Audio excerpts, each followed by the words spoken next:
हमके बुझाला घूसा खोरा हउए बड़का लाता खोरा हउए उतमा धरम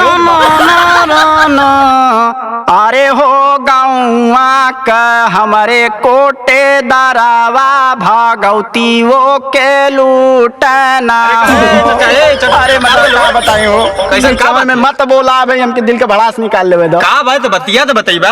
हम जाती केस करे के कोटे दरावा के ऊपर का कैले हो? मर्दवा हमारे का 2 महीना से राशन रोकले हो। अरे ससुरा उ तब महाल लत खोर चाचा का करी। हम जाती नरेंद्र मोदी का।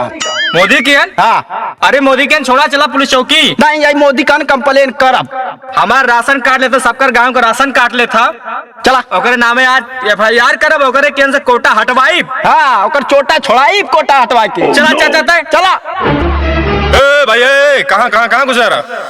अरे साहब रिपोर्ट लिखवावे के बाद कोटेदार के नाम से। चलो वहाँ बैठो अभी दरोगा साहब तुम्हारा अभी रिपोर्ट लिखेंगे, ठीक है? चलो वहाँ पे बैठो।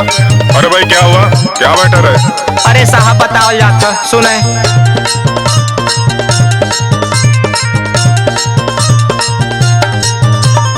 महीना में जेतना रसनवा मिलेला बेच देला भरी के बोरावा।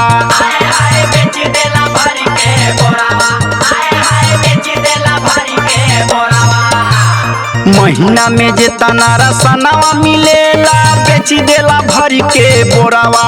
अरे हे यारवा सुनिला गहुआ कचोरबा कोटे दरवा। अरे हे यारवा सुनिला अरे तो डायरेक्ट किसी को चोर बनाओगे, मानहानि का केस लगा के सीधा अंदर कर देगा।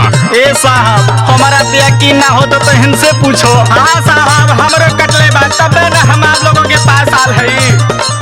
रोज दौड़ावे हमके अंगूठा लगावे। अंगूठा लगावे अंगूठा लगावे। ये में कही के उल्टा सीधा पढ़ावे। सीधा पढ़ावे उल्टा सीधा पढ़ावे। ए साहब चपलवा घिस गई हो। रोज दौड़ावे हमके अंगूठा लगावे। एने ओने कही के उल्टा सीधा पढ़ावे। कुछो हम बोली त झगड़ा करे खातिर रोपले रहे ठोरावा।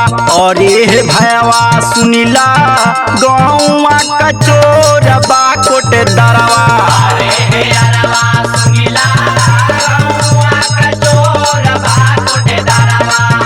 अरे तो कुछ खर्चा पानी इधर भी दोगे कि हम फ्री में जाके तुम्हारा केस लगाए? ए साहब 10 रुपया ले हैं, काम चल जाई। चलो 10 रुपया में काम चलाओगे तुम? गहरी बन के ओकरा जैक्सन बाटे नहीं गम हो। बाटे नहीं गम जैक्सन बाटे नहीं गम हो। गेहूं चावल चोरी करे देला बहुत कम हो। देला बहुत कम ए साहब जवन है रखिला। हाँ ये बात हुई ना। गौरी बन के ओकरा जैक्सन बाटे नहीं गम हो। गेहूं चावल चोरी करे देला बहुत कम हो। रविंदर दीवाना जाने ले तो सगरी बाटे सोरावा। अरे भैया सुनिला गहुआ कचोरा कोटे दरवा। अरे यारवा सुनिला गहुआ कचोरबा कोटे दरवा। हवलदार गाड़ी निकालो तो, ये कई गांव का समस्या सुन चुका हूँ।